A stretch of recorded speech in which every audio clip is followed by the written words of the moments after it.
Welcome to మంచితనం news. ముందుగా headlines చూద్దాం. అసెంబ్లీలో చంద్రబాబు ప్రసంగం శాంతి భద్రతలకు విఘాతం కలిగిస్తే కఠిన చర్యలు తప్పవని హెచ్చరిక. గంజాయి డ్రగ్స్ పై ఉక్కుపాదం మోపుతామని వెల్లడి. మహిళా భద్రతకు శక్తి యాప్ రూపకల్పన చేశామని వివరణ.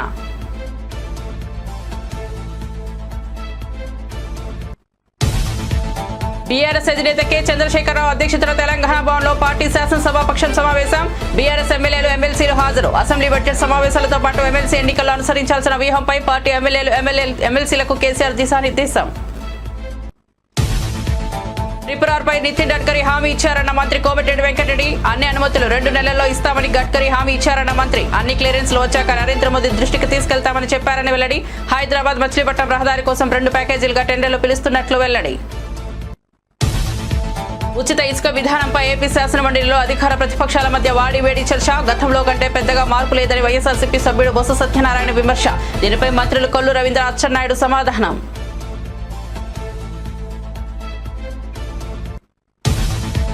మారిషస్ అధ్యక్షుడికి పవిత్ర గంగాజలాన్ని కానుకగా ఇచ్చిన నరేంద్ర మోదీ. మారిషస్ లో పర్యటిస్తున్న ప్రధాని నరేంద్ర మోదీ. గంగాజలంతో పాటు పలు బహుమతులు అందజేసిన నరేంద్ర మోదీ. మారిషస్ అధ్యక్షుడు ఇచ్చిన విందులో పాల్గొన్న నరేంద్ర మోదీ.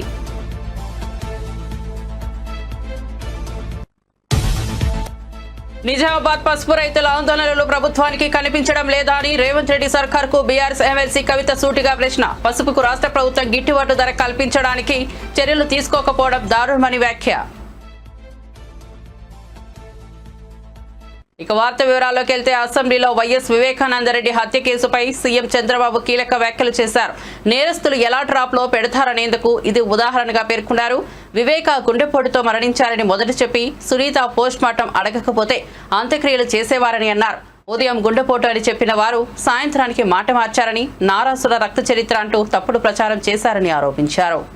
నేను ముఖ్యమంత్రిగా ఉండి 2019లో వివేకానందరెడ్డి మర్డర్ జరిగింది. తెల్లవారితో వాట్సాప్ మెసేజ్ ఏమని, వివేకానందరెడ్డి గుండెపోటుతో చనిపోయాడు. ఎలక్షన్ సీజన్, నేను కూడా గుండెపోటు అనుకున్నాను. జనరల్ గా నాకు ఎప్పుడు ఏ ఆలోచన వచ్చినా, ఏ మెసేజ్ వచ్చినా మళ్ళా నేను స్టడీ చేస్తూ ఉంటాను.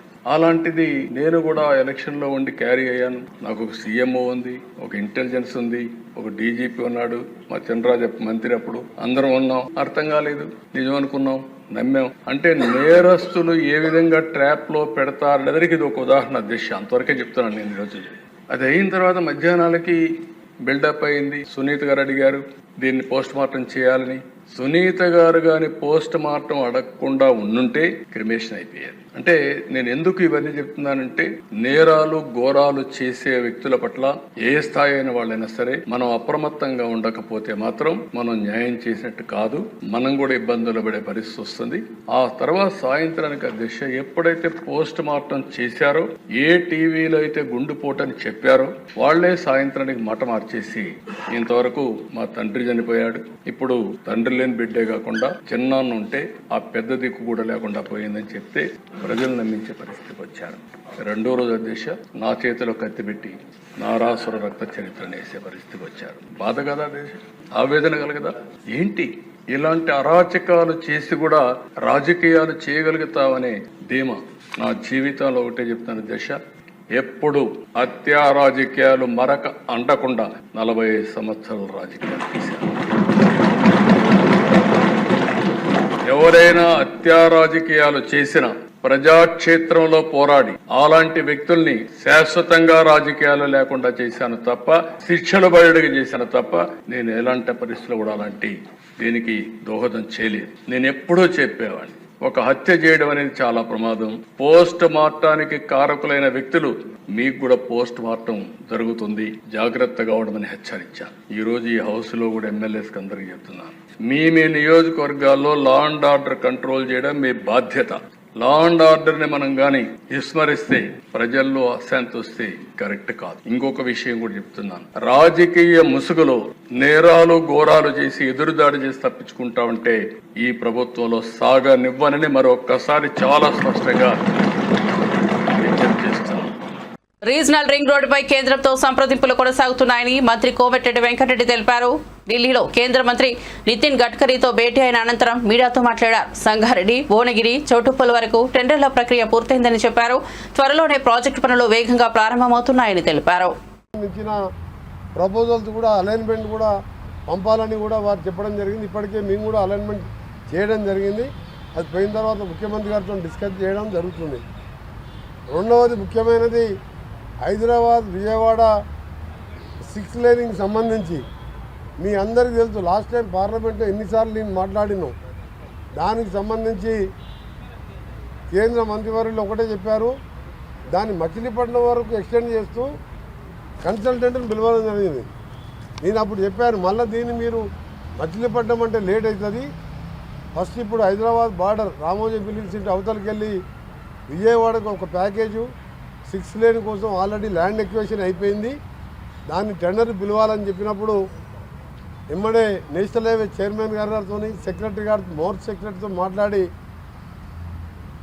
2 ప్యాకేజీలుగా చేస్తూ విజయవాడకి వెళ్ళి మచిలీపట్నం ఒక ప్యాకేజు, హైదరాబాద్ శివారు అంటే రామోజీ ఫిలిం మల్కాపూర్కి వెళ్ళి విజయవాడ వరకు 2 ప్యాకేజీగా చేసి 2 నెలల్లో ఆ ప్రాసెస్ కంప్లీట్ చేసి టెండర్లు పిలవాలని చెప్పి వాడు ఆదేశాలు ఇవ్వడం జరిగింది. అది కూడా సంతోషకరమైన వార్త. మూడవది 12 ఆర్ఓబీలు దాదాపు 1000 కోట్ల రూపాయలు విలువ చేసే ROBs road over bridges sanction చేయడం జరిగింది. దాన్ని కూడా ఎమ్మడే అప్రూవల్ చేసి శాంక్షన్ చేస్తున్నానని చెప్పడం జరిగింది. ఇంకా మిగిలిపోయిన విషయాలు మీ అందరికీ తెలుసు. శ్రీశైలం వెళ్ళే ఎలివేటెడ్ కారిడారు 62 కిలోమీటర్లకు దాని మీద డిపిఆర్తో పాటు స్పీడప్ చేయాలని అడిగినప్పుడు దాన్ని సపరేట్గా మీటింగ్ పెట్టాలని అక్కడ ఉన్న అధికారులకు వారు చెప్పడం జరిగింది.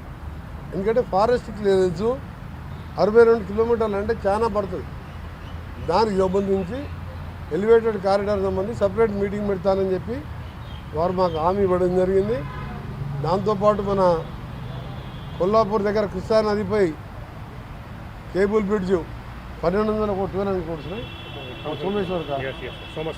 సోమశీల ఆ కేబుల్ బ్రిడ్జి కూడా 1200 కోట్లతోని టెండర్లు కూడా పిలవడానికి అన్ని ఏర్పాటు చేస్తున్నామని చెప్పి హామీ ఇవ్వడమే కాకుండా 5 రోప్వేలు అడిగినాం మేము. యాదగిరిగుట్టతో పాటు మన భువనగిరితో పాటు రామగిరి కిల్లాతో పాటు డిఫరెంట్ ప్లేసెస్లో రోప్వేలు పర్వతమాల ప్రాజెక్టు కింద అడిగినప్పుడు దాన్ని కూడా వారు శాంక్షన్ చేస్తున్నట్టు చెప్పడం జరిగింది. మొన్న కూడా రోడ్డు కూడా 4 ఏళ్ల కింద టెండర్ పిలిస్తే కాంట్రాక్టర్ చేయకపోవడం ల్యాండ్ ఎక్వేషన్ ఫారెస్ట్ క్లీన్తో అయిపోయింది. దాని తెలంగాణ భవన్లో బీఆర్ఎస్ అధినేత కె చంద్రశేఖరరావు అధ్యక్షతన శాసనసభాపక్ష సమావేశం జరిగింది. బీఆర్ఎస్ ఎమ్మెల్యేలు ఎమ్మెల్సీలు హాజరైన ఈ సమావేశంలో అసెంబ్లీ బడ్జెట్ సమావేశాల వ్యూహంపై చర్చించారు. ఎస్సీ వర్గీకరణ, బీసీలకు 42% రిజర్వేషన్ బిల్లులపై పార్టీ అధికారుల దృష్టి సారించాలని సూచించారు. రాష్ట్రంలో రైతాంగ సమస్యలు, వ్యవసాయ రంగంపై సభలో చర్చించే కార్యాచరణపై మార్గనిర్దేశం చేశారు. తెలంగాణలో కాంగ్రెస్ ప్రభుత్వం పెరుగుతున్న వ్యతిరేకతను తట్టుకోలేక సీఎం రేవంత్ రెడ్డి తరచుగా ఢిల్లీకి వెళ్లిపోతున్నారని మాజీ ఎంపీ డాక్టర్ బూర నరసయ్య గౌడ్ వ్యంగ్యాస్త్రాలు సంధించారు. గడికి ఢిల్లీకి పరిగెత్తితే రేవంత్ రెడ్డి అక్కడే ఒక సచివాలయం కట్టించుకోవాలని వ్యంగ్యంగా సూచించారు. ప్రస్తుతం రాష్ట్రంలో కాంగ్రెస్ విధానాలపై తీవ్ర విమర్శలు వస్తున్నాయి. వారు ప్రతిపక్షంలో అత్యధిక వారి యొక్క ప్రభుత్వం బీజేపీ ప్రభుత్వం సెంటర్లో అప్పుడు ఎక్కువ కాలం యూపీఏ ప్రభుత్వం ఉండే. కానీ ఆయన ఎప్పుడూ ఢిల్లీ సంవత్సరానికి 2-3 సార్లు కూడా ఢిల్లీ పోలే. అది పరిపాలనా దక్షత అంటే. ఈరోజు ముఖ్యమంత్రి రేవంత్ రెడ్డి గారు ఇప్పుడు వారు ఢిల్లీకి సీఎమ్మా, మరి ఢిల్లీలో కేంద్ర మంత్రి, మరి తెలంగాణ రాష్ట్ర కాంగ్రెస్ ప్రభుత్వాన్ని ముఖ్యమంత్రి అనేది అర్థం కావట్లేదు. ఇంకో విషయం మీ అందరికీ తెలియదు ఏంటంటే, కాంగ్రెస్ పార్టీకి రేవంత్ రెడ్డి ముఖ్యమంత్రి గారికి మధ్య పూర్తిగా అపనమ్మకంతో ఉన్నారు. కాంగ్రెస్ పార్టీ రేవంత్ రెడ్డి గారిని నమ్మట్లేదు, రేవంత్ రెడ్డి గారు కాంగ్రెస్ పార్టీని నమ్మట్లేదు. వీళ్ళిద్దరి మధ్య రిలేషన్ ఎట్లా ఉందంటే, మనం చూస్తాం కదా చిన్నప్పుడు cartoon Tom and Jerry. Congress party మరి రేవంత్ రెడ్డి గారి ముఖ్యమంత్రి గారి మధ్యలో ఉన్నటువంటి సంబంధం సాక్షాత్తు టామ్ అండ్ జెర్రీ రిలేషన్ల లాగుంది. అందుకొరకే వాళ్ళు ఒక సూపర్ సీఎం మీనాక్షి నటరాజన్ గారు తీసుకొచ్చి పెట్టడం జరిగింది. ఇప్పుడు మన జరిగినటువంటి పాపం ఎంబసీ పదవుల సెలక్షన్లో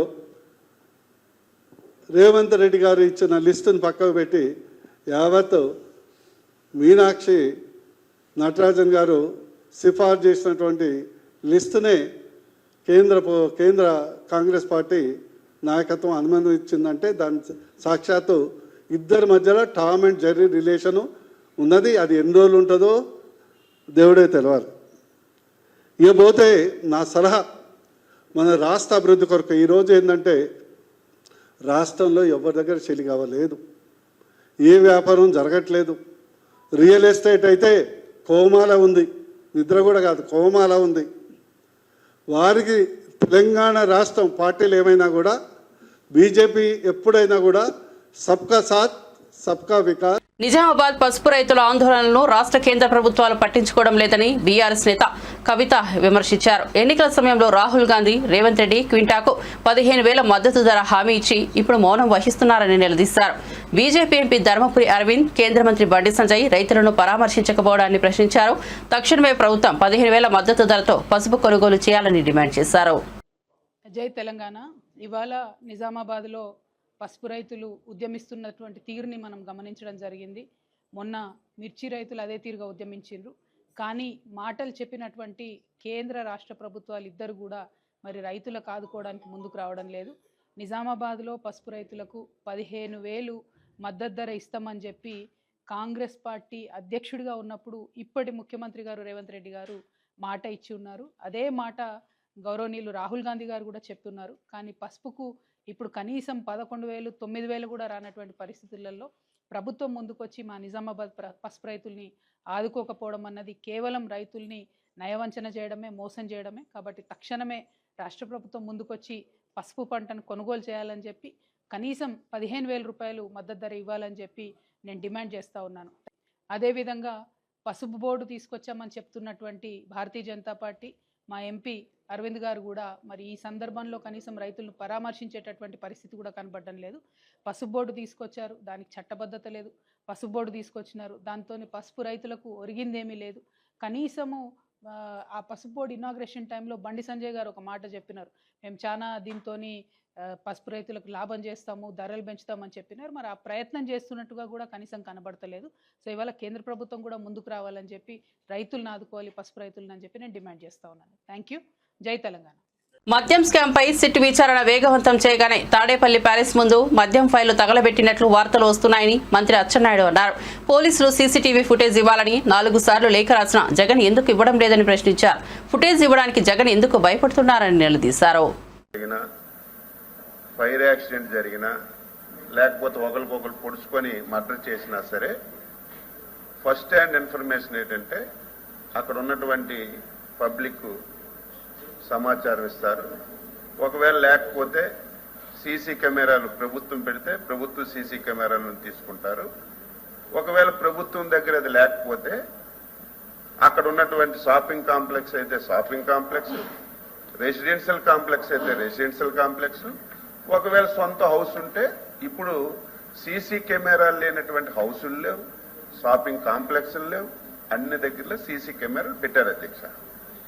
ఆ రోజు ఫైళ్లు తగలబడ్డాయి. వెంటనే ప్రభుత్వం అప్రమత్తమై అక్కడికి వెళ్ళి ప్రభుత్వ సీసీ కెమెరాలు ఏవి ఉన్నాయో చూసి మొత్తం వెరిఫై చేశారు. అక్కడ ఉన్నటువంటి సీసీ కెమెరాల్లో కొంత సమాచారమే వచ్చింది. ఆ సీసీ కెమెరాల్లో అక్కడ ఎవరైతే హౌస్ ఉందో హౌస్ నుంచి బయటకు వచ్చి ఇది జరిగినట్టుగా కొంత ఆధారం కనిపించింది. అలాగని చెప్పి మేము విమర్శ చేయలేదు. మా ఆఫీసర్స్ ఒక లేఖ రాసి మా దగ్గర కొంతే సమాచారం ఉంది, మీ దగ్గర కూడా సీసీ కెమెరాలు ఉన్నాయి, మీ దగ్గర ఇన్ఫర్మేషన్ మాకు ఇవ్వండి అని 3-4 సార్లు అడిగితే బాధ్యత కలిగినటువంటి వ్యక్తులైతే కనీసం ఇన్సిడెంట్ జరిగినప్పుడు అక్కడ ఏం జరిగిందో బయటికి చెప్పాలని ఆలోచన ఉన్నటువంటి వ్యక్తులైతే ఇగో మా దగ్గర కూడా ఈ సమాచారం ఉంది, దీన్ని కూడా మీరు తీసుకొని 2 క్లబ్స్ చేసి ఎవడు తప్పు చేశాడో వాడిని శిక్షించండి అని చెప్పాలి అధ్యక్ష. కానీ బాధ్యత రాహిత్యంగా ఇవ్వకుండా మళ్ళీ ఎదురుదాడు అధ్యక్ష. మా నాయకుడిని హతమార్చేయాలని, మా నాయకుడిని దాడి చేయాలని చాలా మంది ప్రయత్నం చేస్తున్నారని చెప్పి మళ్ళీ తిరిగి పోలీస్ స్టేషన్లో కంప్లైంట్ ఇచ్చిన పరిస్థితి అయితే ఏమనాలి? అందుకే మేము స్పష్టంగా ఆరోపణ చేశాం. ఆ రోజు ఏవైతే లిక్కర్కు సంబంధించినటువంటి ఫైల్స్ అన్ని కూడా అక్కడ తీసుకొచ్చి తగలబెట్టారని చేశాం. మీ దగ్గర సీసీ కెమెరా ఉంది కదా, మీ దగ్గర ఇన్ఫర్మేషన్ ఉంది కదా, మీ ఇంట్లో నుంచే వచ్చినట్టుగా, మీ ఇల్లు అంటే మీ ఇల్లు కాదు, అక్కడ సంఘటన జరిగిన దగ్గర ఏ హౌస్ అయితే ఉందో ఆ హౌస్ నుంచి బయటకు వచ్చినట్టుగా ఆధారాలు ఉన్నాయి కదా. మీరు అది బయట పెట్టి నిరూపించవలసింది పోయి మళ్ళీ ఎదురుదాడు. అధ్యక్ష, సమాజం గుడ్డిది కాదు, ప్రజలు గుడ్డి వాళ్ళు కాదు. నేను చెప్పిన దాంట్లో అవాస్తవం చెప్పండి. ఒక షాపింగ్ కాంప్లెక్స్ దగ్గర యాక్సిడెంట్ అయితే ఫైర్ది, ఆ షాపింగ్ కాంప్లెక్స్ లోకి వెళ్ళి సీసీ ఫుటేజ్ తీసుకుంటలేదు అధ్యక్ష, చెప్పండి. ఇది ఎక్కడైనా దేశంలో? రాష్ట్రంలో భూ కబ్జాలు పెరిగిపోతున్నాయని, ప్రభుత్వ భూములు, అటవీ భూములు కూడా కొట్టేశారని సీఎం చంద్రబాబు ఆందోళన వ్యక్తం చేశారు. భూ కబ్జాదారులను అరికట్టేందుకు పగడ్బందీగా చట్టాన్ని తీసుకురాబోతున్నామని, అవసరమైతే డ్రోన్ పెట్రోలింగ్ ప్రారంభిస్తామన్నారు. సైబర్ సెక్యూరిటీపై ప్రత్యేక దృష్టి పెట్టామని, 26 సైబర్ పోలీస్ స్టేషన్లు ఏర్పాటు చేస్తున్నామని తెలిపారు. వివేకానందరెడ్డి హత్య కేసును ప్రస్తావిస్తూ మొదట గుండెపోటుగా ప్రకటించి తర్వాత కథ మార్చారని వ్యాఖ్యానించారు. మాకు ఏ కంప్లైంట్ వచ్చినా ఇప్పటికి కూడా ఇక్కడ అన్ని సమస్యల పరిష్కారం చేయగలుగుతున్నాం. కానీ వీళ్ళు చేసినటువంటి ఈ భూ వివాదాలు, ల్యాండ్ రిలేటెడ్ కాన్ఫ్లిక్ట్స్ అయితే భయంకరంగా తయారైనాయి. 22A ఉపయోగించారు, రికార్డ్స్ తారుమారు చేశారు, ప్రభుత్వ భూములు కొట్టేశారు, ఫారెస్ట్ భూములు కొట్టారు. ఇవి మామూలుగా ఫారెస్ట్ భూముల దగ్గరికి ఎవరు పోరు, అలాంటివి కూడా జరిగే పరిస్థితి వచ్చింది. అందుకే ఈ ప్రత్యేక చట్టం కూడా గుజరాత్లో చాలా బాగా పనిచేసింది. ఎవరైనా సరే ల్యాండ్ గ్రాబింగ్ చేస్తే, భూ కబ్జాలకు పాటుపడితే ప్రభుత్వం కేసు పెట్టిన తర్వాత దాన్ని ప్రూవ్ చేసుకునే బాధ్యత కూడా వాళ్ళపైనే ఉంటుంది. దాంట్లో మళ్ళీ ఏ మాత్రం కూడా ఉపేక్ష లేదు. అలాంటి పగడ్బందీ చట్టాన్ని కూడా తీసుకొస్తున్నాం. ఈ చట్టం ద్వారా ఎక్కడైనా ఎవరైనా సరే భూ కబ్జా చేయాలంటే భయపడే పరిస్థితి రావాల్సిన ఉంది. అలాంటి చట్టాన్ని కూడా తీసుకొస్తామని చెప్పి కూడా నేను మీకు తెలియజేస్తున్నాను. అదే మరిగా దిశ ఈరోజు టెక్నాలజీ, డ్రోన్స్ ఉపయోగిస్తున్నాం. ఇంకా మా వాళ్ళందరూ మాస్టరైజ్ చేస్తున్నారు. అవసరమైతే డ్రోన్స్ ద్వారా నైట్ పెట్రోలింగ్ కూడా చేయడానికి, పోలీస్ పెట్రోలింగ్ బదులు డ్రోన్ పెట్రోలింగ్ చేయడానికి కూడా శ్రీకారం చుడుతున్నాం. సీసీటీవీ కెమెరాలు పెడుతున్నాం, లేటెస్ట్ టెక్నాలజీ పెడుతున్నాం. ఒక్కొక్కసారి దిశ చాలా మంది కేసుల్లో తప్పించుకుంటున్నారంటే నేరాలు చేయడం, సాక్ష్యాలను తారుమారు చేయడం, తద్వారా పనిష్మెంట్ లేకుండా తప్పించుకునే పరిస్థితికి వస్తున్నారు. కానీ ఇటీవల డిపార్ట్మెంట్ మీరు చూస్తే చాలా గట్టిగా పనిచేసి 2-3 నెలల్లోనే శిక్షలు పడే కన్విక్షన్ వచ్చే పరిస్థితి తీసుకొచ్చారు. దానికి డిపార్ట్మెంట్ మనస్ఫూర్తిగా అభినందిస్తున్నా. ఇది వండర్ఫుల్ వర్క్. దీన్ని ఇంకా పకడ్బందీగా మనం చేయాల్సిన అవసరం ఉంది. ఇది కూడా చేస్తామని చెప్పి నేను మీకు తెలియజేసుకుంటూ, ఉచిత ఇసుక విధానంపై ఏపీ శాసన మండలిలో అధికార ప్రతిపక్షాల మధ్య వాడివేడి చర్చ జరిగింది. ఉచిత ఇసుక విధానం వల్ల గతంలో కంటే పెద్దగా మార్పు లేదని వైఎస్ఆర్సీపీ సభ్యుడు బొత్స సత్యనారాయణ విమర్శించారు. దీనిపై మంత్రులు కొల్లు రవీంద్ర, అచ్చెన్నాయుడు సమాధానమిచ్చారు. ఉచిత ఇసుక విధానం అమలులో సమస్యలను అధిగమిస్తూ ఎప్పటికప్పుడు సరళీకృతం చేస్తూ వస్తున్నామని మంత్రి కొల్లు రవీంద్ర తెలిపారు. రోజు ఎంతకు దొరుకుతుంది అంటే ఉచిత ఇసుక అన్నప్పుడు 375 రూపాయలు ఒక టన్నుకి ఉచితంగా వాళ్ళకి అదనంగా సేవ్ అవుతుంది. ఇప్పుడు హ్యాండ్లింగ్ ఛార్జీల్లో 25 రూపాయలు సేవ్, అంటే 400 రూపాయలు తగ్గాలి. 10 టన్నుల లారీకి ఒక టన్నుకు 400 లెక్కన తగ్గితే 4000 రూపాయలు, 10 టన్నుల లారీ అయితే 4000 రూపాయలు తగ్గాలి. దయచేసి అది తగ్గిందా లేదో ఒకసారి వెరిఫై చేయమని మంత్రి గారు మీ ద్వారా రిక్వెస్ట్ చేస్తాను. నేను దాన్ని కాంట్రవర్సీ పోలేదు, దాని గురించి కాదు. ఒకసారి వెరిఫై చేస్తే మీకు కూడా దానివల్ల ఎంతవరకు అయింది లేదు, ఏ విధంగా ముందుకు పోవాలనే ఆలోచన కూడా వస్తుంది. నాకు తెలిసి మా జిల్లాలో మాత్రం, మా జిల్లా కానీ, విశాఖపట్నంలో కానీ, విశాఖపట్నం టౌన్లో కానీ, విశాఖపట్నం జిల్లాలో కానీ, విజయనగరంలో కానీ, శ్రీకాకుళంలో కానీ ఇంతకుముందు ఇచ్చిన 400 రూపాయలు తగ్గించి ఆ క్వాంటిటీకి ట్రాక్టర్ కానీ, లారీ కానీ, ట్రాక్టర్ అయితే మూడు యూనిట్లు వస్తుంది, అంటే సుమారు 1200 రూపాయలు తగ్గాల. అదే లారీకి అయితే 4000 రూపాయలు తగ్గాల. ఆ సందర్భం లేదని నాకున్న ఇన్ఫర్మేషన్ దయచేసి తమరు పరిశీలించవలసిగా కోరుతున్నాను. గత ప్రభుత్వంలో వాళ్ళు 375 రూపాయలు కదా అధ్యక్ష, వాళ్ళు ట్రాన్స్పోర్ట్ కానీ ఇవన్నీ కూడా మళ్ళీ ఎక్స్ట్రా, అవన్నీ కూడా ఎక్స్ట్రా ఇస్తున్నారు. ఇప్పుడు ట్రాన్స్పోర్ట్ ఎక్స్ట్రా అన్నది 375 రూపాయలు రీచెస్ దగ్గర కాస్ట్. ఇప్పుడు మేము ఆ రీచ్ దగ్గర జీరో అధ్యక్ష, రీచ్ దగ్గర ఒక పైసా చెల్లించాల్సినటువంటి అవసరం లేదు. జస్ట్ ఏదైతే హ్యాండ్లింగ్ ఎక్కడ లోడింగ్ ఛార్జెస్ ఉంటాయో ప్లస్ ట్రాన్స్పోర్ట్ ఛార్జెస్ కట్టుకుంటే వస్తుంది. ఇదే విశాఖపట్నంలో అధ్యక్ష 1700 రూపాయలకి అమ్మారు అధ్యక్ష. ఇవాళ 600-700 రూపాయలకి విశాఖపట్నంలో అవైలబిలిటీ ఉంది అధ్యక్ష. కావాలంటే చూద్దాం. స్టాక్ పాయింట్స్ అంటే వాళ్ళు తెచ్చుకునేది మళ్ళీ స్టాక్ లో పెడతారు కాబట్టి వాళ్ళకైనా లోడింగ్ ఛార్జెస్ డబుల్ అవుతుంది తప్ప మిగతాది డైరెక్ట్ మేము కూడా పంపిస్తున్నాం అధ్యక్ష. డైరెక్ట్ పంపిస్తే 600-700 రూపాయలకి వస్తుంది. విజయవాడ 200 రూపాయలు వస్తుంది అధ్యక్ష. గతంలో ఇక్కడ విజయవాడలో మేము 30-40 వేల రూపాయలు కొనుక్కున్నాం అధ్యక్ష. ఇట్లా చాలా వ్యత్యాసం ఉంది. కాబట్టి మీరు ఎంక్వైరీ చేసుకుని వాళ్ళ ప్రజలు అయితే చాలా సంతోషంగా ఉన్నారు అధ్యక్ష. కన్స్ట్రక్షన్ యాక్టివిటీ కూడా చాలా ఫాస్ట్ గా జరుగుతుంది అధ్యక్ష. మీరు ఏదైనా సలహాలు సూచించి ఖచ్చితంగా తప్పకుండా ఈ పాలసీ ద్వారా ప్రజలకి ఏది మంచి జరిగితే అది తీసుకోవడానికి మేము ఎప్పుడు కూడా సిద్ధంగా ఉంటాం అధ్యక్ష. ధన్యవాదాలు అధ్యక్ష. ఈ లెక్కలు ఈ రేట్లలోకి వెళ్ళడానికి నాకు ఇష్టం లేదు, కానీ గ్రౌండ్ లో జరుగుతున్నది 2024లో మాకు అధికారం ఇచ్చారు అధ్యక్ష. మా జిల్లాను తీసుకుంటే ఉదాహరణ నా కాన్స్టిట్యూషన్ నాడు నేడు పథకంలో ఫేజ్ 1, 2 పూర్తి కాకుండానే గత ప్రభుత్వం మూసేసిందని మంత్రి నారా లోకేష్ విమర్శించారు. పెండింగ్ పనులు పూర్తి చేయడానికే 4,789 కోట్లు అవసరమని తెలిపారు. విద్యార్థులను ప్రభావితం చేసే జీవో 117ను కూటమి ప్రభుత్వం రద్దు చేసిందని, త్వరలోనే ప్రత్యామ్నాయ మార్గం తీసుకొస్తామని స్పష్టం చేశారు. రేటింగ్ మెకానిజం ద్వారా మౌలిక సదుపాయాల కల్పనకు చర్యలు తీసుకుంటామని పేర్కొన్నారు. గత ప్రభుత్వము ఫేజ్ 1, ఫేజ్ 2 కింద అండ్ ఫేజ్ 3 కింద అనేక పనులు ప్రారంభించడం జరిగింది. దాంట్లో భాగంగా మీరు చూస్తే కనీసం ఫేజ్ 1 కూడా పూర్తి చేయాల, ఫేజ్ 2 కూడా అనేక పనులు పెండింగ్ పెట్టారు అధ్యక్ష. ఈ రెండు పూర్తి చేసేదానికి సుమారుగా 4,789 కోట్ల రూపాయలు మన ప్రభుత్వానికి అవసరం ఉంటుంది అధ్యక్ష. ఇదంతా చూసిన తర్వాత ఫస్ట్ నేను అనుకుంది, ఎందుకంటే ఈ కుటుంబీ ప్రభుత్వం ఏర్పడడానికి ప్రధానమైన కారణం కూడా మనం 117 జియో రద్దు చేస్తామని చెప్తాం జరిగింది. ఎందుకంటే విద్య అనేది పిల్లలకి దూరం అవుతుంది, మళ్ళీ ప్రాథమిక విద్య తీసుకురావాలన్న ఆలోచనతో ఆ ఫోకస్ కి వెళ్దామనే లక్ష్యంతో ఉన్నాం అధ్యక్ష. దాంట్లో భాగంగా ముందర జియో 117 కి ఆల్టర్నేటివ్ తీసుకురావాలి. అది చూసుకున్న తర్వాత ఎక్కడ ఇన్ఫ్రాస్ట్రక్చర్ అవసరం ఉందో అది బేస్ చేసుకుని ఇన్ఫ్రాస్ట్రక్చర్ బిల్డ్ చేయాలనే లక్ష్యంతో మన ప్రభుత్వం ఉంది అధ్యక్ష.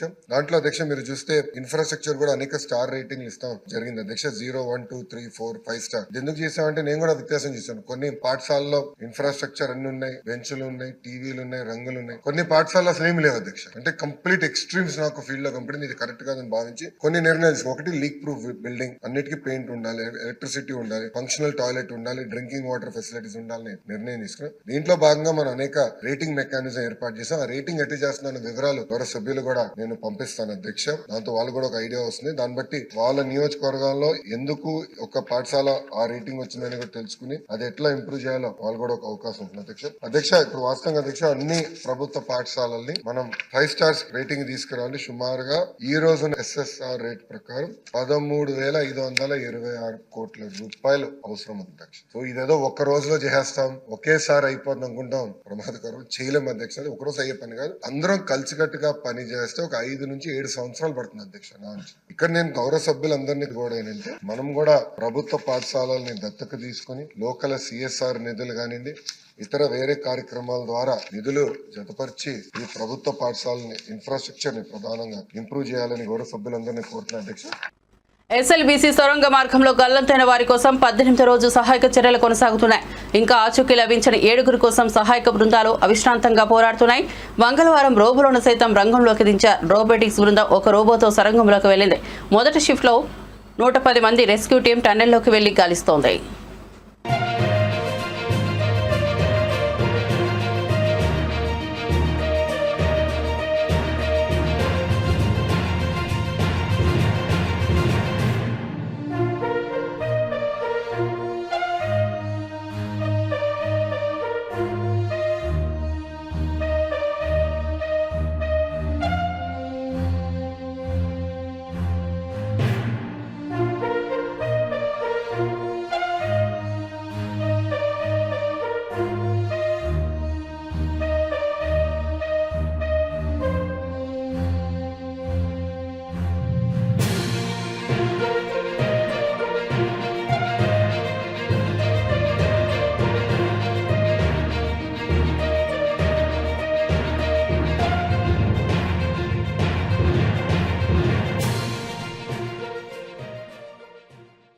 మారిషస్లో పర్యటిస్తున్న ప్రధానమంత్రి నరేంద్ర మోదీ ఆ దేశ అధ్యక్షుడు తరం గోఖులకు మహాకుంభమేళా నుంచి తీసుకువెళ్లిన పవిత్ర జలాన్ని అందించారు. నరేంద్ర మోదీ ఆయనతో భేటీ అయ్యారు. ఈ సందర్భంగా పవిత్ర జలంతో పాటు పలు బహుమతులను అందజేశారు.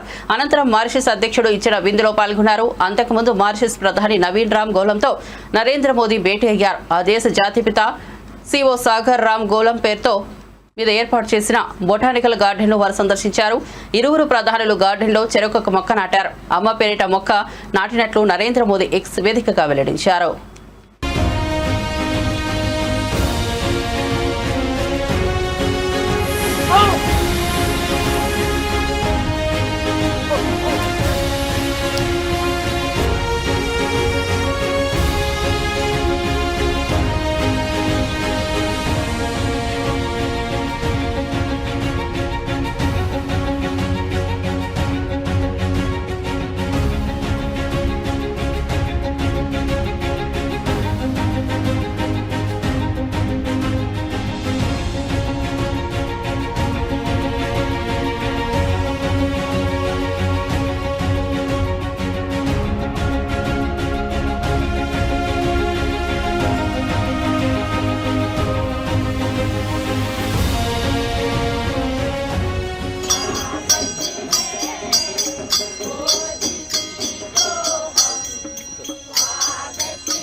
తిరుమల శ్రీ వెంకటేశ్వర స్వామి వారిని బలగం సినిమా దర్శకుడు వేణు దర్శించుకున్నారు. మంగళవారం వీఐపీ విరామ సమయంలో స్వామివారి సేవలో పాల్గొని మొక్కులు చెల్లించుకున్నారు. దర్శనం అనంతరం రంగనాయకుల మండపంలో వేద పండితులు వేద ఆశీర్వచనం అందించగా ఆలయ అధికారులు శ్రీవారి తీర్థ ప్రసాదాలు అందజేసి పట్టు వస్త్రంతో సత్కరించారు.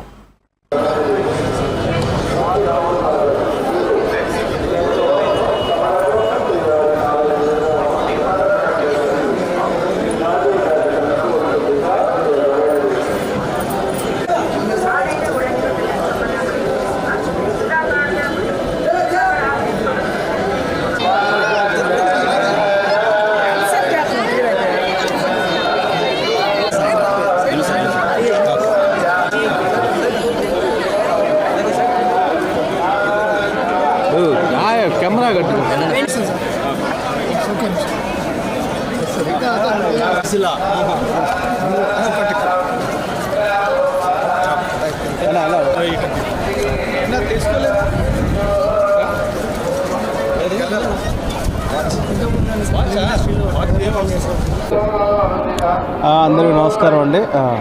ఏడుకొండలవాడ వెంకటరమణ గోవింద గోవింద ఆపదముక్కుల గోవింద గోవింద. సో నేను త్వరలో నా రెండో సినిమా మొదలు కాబోతుంది. సో దానికోసం స్వామివారి ఆశీర్వాదం తీసుకుందామని వచ్చాను. సో నెక్స్ట్ మళ్ళీ ఎస్విసిలో రాజుగారి బ్యానర్లో దుర్గాది గారి బ్యానర్లో నా రెండో సినిమా చేస్తానండి. త్వరలో స్టార్ట్ కాబోతుంది. మరిన్ని అప్డేట్స్ కోసం చూస్తూనే ఉండండి మంచితనం న్యూస్.